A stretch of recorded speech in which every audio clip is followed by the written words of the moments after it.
त्रास होता आणि इथे लोखंडे फिजिओथेरपी मध्ये येऊन उपचार घेऊन कशा पद्धतीने उपचार घेतले आणि तुम्हाला आता कसं वाटतं? मला पॅरालिसचा त्रास होता, त्याच्यामुळे मला चालता येत नव्हतं, नीट व्यवस्थित बोलता येत नव्हतं. मानेचा त्रास भरपूर होता, हाताचा होता, हात वरती जात नव्हता, कंबर होते, उभं राहिले व्यवस्थित होत नव्हतं. पण इथे आल्यानंतर एवढं फरक पडला, भरपूर फरक पडला. कशा पद्धतीने डॉक्टर ट्रीटमेंट करतात आणि डॉक्टरांचं नाव काय?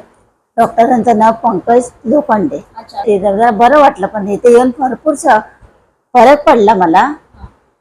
आणि मी आता एकटी चालू म्हणजे व्यवहार करू शकते, जाऊ शकते भाजी आणायला. खूप प्रॉब्लेम होता, मी आता एकटी जाते. आता मी घरापासून इथे एकटी येते. मला आता 15 दिवस झाले असते. मध्ये काय माहितीये का, सरांचा मोठा हात आहे, तर सरांना धन्यवाद केले पाहिजे. कारण त्यांनी भरपूर मला आपल्या कुटुंबातला माणूस तशा पद्धतीने मला उपचार दिले. आणि मी सगळं आता हिंडते फिरते त्यांच्यामुळेच.